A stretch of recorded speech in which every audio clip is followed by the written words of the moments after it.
world is coming to an end. On July 16, 1945, the United States tested the first atomic bomb, called Trinity. Israeli attacks across Gaza are the latest threat to a fragile U.S.-brokered ceasefire, now into its third week. AI went rogue. From Stanley Kubrick in 2001, A Space Odyssey, to the Terminator. But my next guest says this isn't science fiction anymore. So you see the number of people who have died, cumulative total of people who have died across the world from COVID-19. Look at it climbing over the course of the last few months. Well, so 1 million people have died of this disease around the world. Or at least that's exactly how it feels when you take a closer look at what is happening nowadays. Data from the U.S. government today shows more than 49,000 people have committed suicide in the United States this year. This is the highest number ever. You've seen the bizarre behavior. People ripping their clothes off, leading police on chases, breaking into homes, acting paranoid. Especially if you realize that all of this exactly was predicted over 1400 years ago by Prophet Muhammad, peace be upon him. Global chaos, protest, AI robots, pollution, war zones, pride parades, collapsing banks, rise of interest, alcohol, music, everything. It's not just a few. The Prophet Muhammad, peace be upon him, has given hundreds of these prophecies exactly about these times that we are living in right now. Not fake symbolism, but specific social and moral trends. Exactly how we see it happening in front of our own eyes. Today, I'll walk you through the signs, one by one, the predictions of the Prophet, peace be upon him, and compare them with the real world data, the history, modern psychology, to discover if we are truly living in the end of times. I mean, when I started looking deeper into this, I was blown away. And whether you believe it or not, what you are about to hear in this video will make you question everything.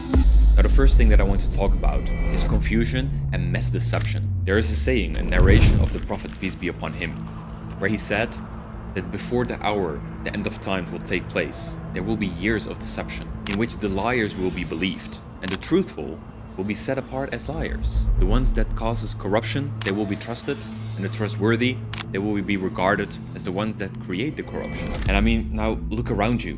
We live in the information age. Information is everywhere, and it's accessible through our phones, through the internet, through the laptops, the information, television, everything. Yet never have people been more misinformed than nowadays. The news, algorithms, and politics all fight for control of attention. One says this, the other says another. Different news platforms are spreading different things about the same topic.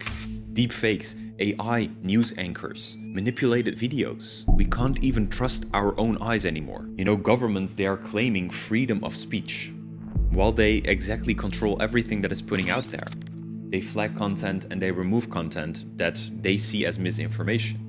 People nowadays live in the digital bubble, where algorithms decide what they believe. You have random gurus and people on your screen telling you what to do, how to live, and what is normal. But if truth and falsehood are mixed constantly, how do you know what is even real? And Muslims, they realize this, but even non-Muslims, they can see it. The trust and the truth, it's collapsing. In media, science, religion, politics, there's a lot of confusion. A lot of people start to question the meaning of life, start to look around for options. You see people coming back to religion. While it was seen as outdated, more and more people are now becoming more interested in it because they feel lost in this world and how everything is structured nowadays. Or something else that comes very close to it. It is mind control.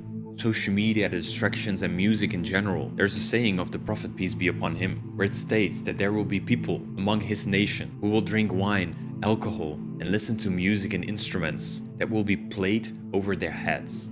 It's been given as a sign of the end of times, where people are just start to follow their desires. They are distracted. Their mind is everywhere except from in the moment. People are drinking alcohol, going to parties, listening constantly to music. And I mean, take a closer look at what this narration even says. It says music will be played over their heads. I mean, headphones, AirPods, concerts, like it's everywhere. Like people are not even sitting normally in the bus or in the train station anymore. If you just look around, I mean, go outside and take a look around. People are having these AirPods in their ears and just looking constantly at a screen. Their mind is constantly fed with information information of companies, governments, news, Netflix series, YouTube videos, social media, everything. A lot of scholars in Islam, they agree that music, musical instruments, and most lyrics, they are considered as forbidden in the religion because they are harmful for the mind. Several studies in Harvard even prove the psychology behind it, that music triggers the brain's dopamine system, and not just triggers it, it is exactly in the same way as hard drugs, sugar, gambling. It is an addiction, and it distracts the mind from normal behavior, normal thinking. It hijacks the emotional system, making people feel and experience emotions without true reason. You know, you can hype yourself up to go to the gym by listening to some rap songs, or when you feel down, you can listen to some emotional, music or anything like this. I mean, it really boosts the emotion that you want to experience in that moment. You can see it as something beautiful and as something nice. But overall, if we look into the data, it just shows that music is actually a tool for distraction, for disruption, for programming the mind. If you look at what the kids and the teenagers start believing what is normal, adultery, music is always involved with partying, music, in clubs, alcohol, and all of the issues that happen and the problems in this world are linked to this. And the Prophet, peace be upon him, predicted that both addiction, the dopamine, and immorality in lyrics, in the music in and of itself, that this was going to happen. The habits and behavior that ground you and that connect you with God, with your true purpose, that religion has been preaching over decades, is now being replaced with things that people think is a way out and that helps you to, be peaceful in your mind and everything like that. But it actually truly is distraction. It's coming from the devil. And not just that, trust me, we just started on this whole discovery. This next narration of the Prophet, peace be upon him, it blew me away. It says that towards the end of times, there will be women who will be dressed, yet they are naked. And subhanAllah, look around you. Look at what kind of dresses and clothing for women is becoming normal. Putting less and less clothes on your body and being more naked is being seen as freedom. Well, you need to keep in mind that modesty existed in all civilizations. The Christians, the Jews, and even if you look it up, the dress code 100 years ago, in the Western world, in England, in the Netherlands, in Germany, modesty was everywhere. And did you know that throughout whole Europe, until the late 1700s, all women were covering up? And this is not just something that is part of the Islamic world, the Arab culture, or anything like that. Modesty always has been part of the normal standard of living and values and everything. You see, these words of the Prophet, they predicted hypersexualized societies and the exposure culture. Not just on the streets, but especially through your phone. Families are getting more divided. Feminism is becoming big. Divorce rates are going through the roof. And kids are not even raised by their own parents anymore because both of them are working 40 hours a week. And all of this sounds very nice. And everything that comes with the feminism, it all sounds very nice. But if you have a dual income in households, it means more taxes, less parenting time, more money to spend. It's just part of an economic move, so people can spend more, pay more in taxes, and everything like that. In the West, 1 out of 2 marriages end up in a divorce. And since feminism became a thing, women's depression rates have tripled since the late 60s. Is that a coincidence? We're taking men and women out of their natural behaviors, mixing everything up. Men don't feel like they can provide anymore. Women are put in scenarios and situations where stress is way too high. They are put on billboards and believe that being a model and beauty and putting makeup on their face is the new standard. Well, insecurity rise everywhere. But the actual truth is that if you corrupt the women, you corrupt the homes. Families are falling apart, and corrupted homes turning corrupted futures. And the Prophet, Muhammad, peace be upon him, he warned that the majority of the followers of the Antichrist, the Dajjal, they will be the women. It is something we need to keep in mind. Distractions are everywhere and temptations are everywhere. But if we look into the facts, into all these new things and all these new rules of the modern standards, is it truly bringing goodness to this world, or is everything just falling apart? Now, when speaking about adultery and immorality and all these kinds of things, the concept of zina, adultery, fornication in Islam is a real thing. The Prophet said in one of his narrations that among the signs of the hour is that knowledge will be taken away, ignorance will be everywhere, zina, adultery will become widespread, will become normalized, and wine and alcohol will be drunk in abundance. We have to be honest. If you look into the facts, into the data, over 90% of children aged between 18 and 16 years old are exposed to pornography. Every second, 28,000 people are watching porn. And every second, close to $200,000 is spent in this industry. Now multiply that by a year and you see that this is everywhere. It's a $1 trillion industry. And the mind of these kids, these teenagers, is programmed in such a toxic way. The true essence of sexual intercourse with your partner and the concept of love is being turned into something that, like, animal behavior. I mean, it's insane what the governments and what people allow on their screens nowadays. It turns into destroyed relationships, sexual violence, unrealistic expectations, and everything like that. And neurostudies show that porn rewires the brain's standard system, reducing empathy and long-term satisfaction. And the Prophet said, whenever zina, adultery, becomes widespread, new diseases will appear. And this has been said in a time where this was not common. It was strictly forbidden in every society to even have a love relationship with someone who you're not married to.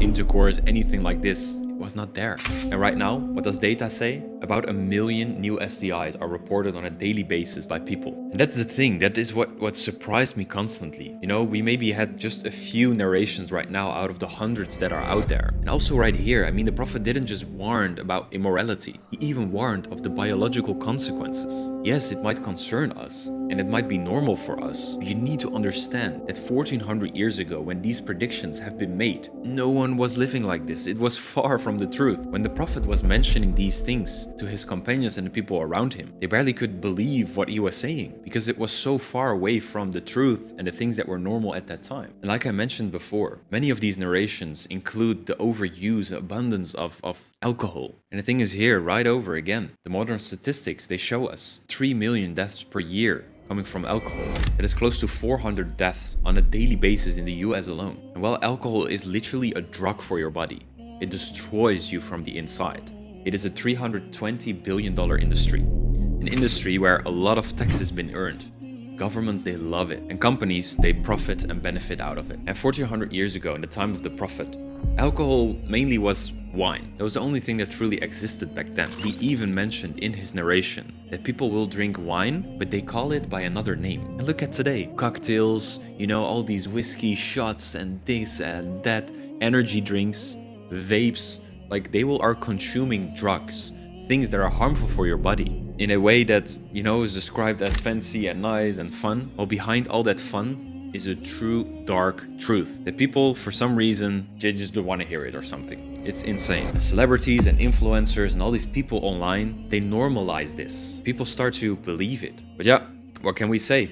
Addiction is profitable, you know? Dopamine and everything, like every human has that desire inside of them. They use it to mislead you. And maybe alcohol offers an escape in the moment, but not peace on the long term. And now Islam has made a lot of these things forbidden. From intercourse before marriage, zina, dressing immodestly, alcohol, drugs in general, music and consumption of like content that is bad for you, all up to interest, gambling. All these things have been forbidden in the religion.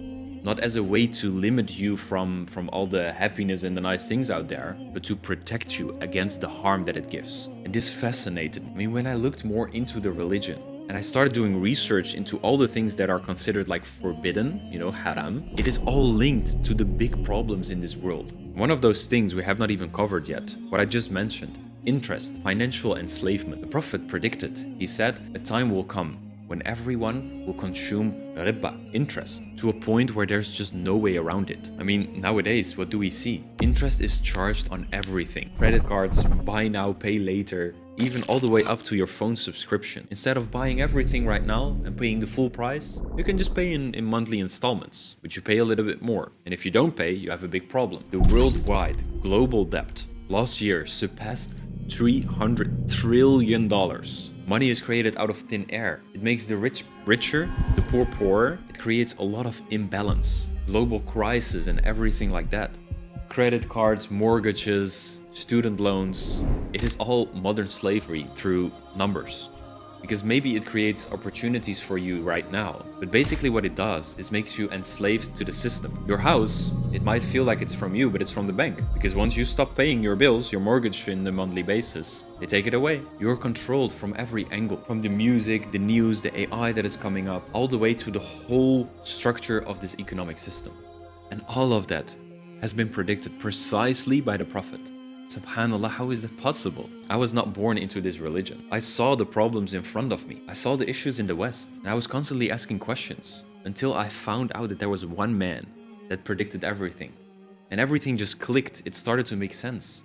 For me, it's very hard to cover all these things in such a short video. But truly, all of the problems that you see in nowadays society, in the Western world, they can be solved through the Islamic principles. The answers are there in the Quran, in the Hadith, the narrations of the Prophet, peace be upon him. And the true answer is there.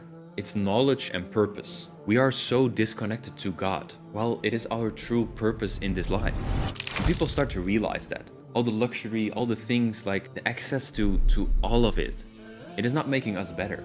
It is only making us more confused than ever before. And all of this that is happening is not a coincidence. It is evidence. And the Prophet, he warned us not to scare us, but to guide us, to wake us up before it's too late. And whether you're a Muslim or not, the truth is clear. What we chase today is destroying us. So return to reflection, to purpose, to truth. I invite you to look more into the Quran, to the narrations of the Prophet, because they truly help you to understand what is going on and how to navigate through these dark times. May Allah bless you, and I'll see you in the next video. Assalamu alaikum.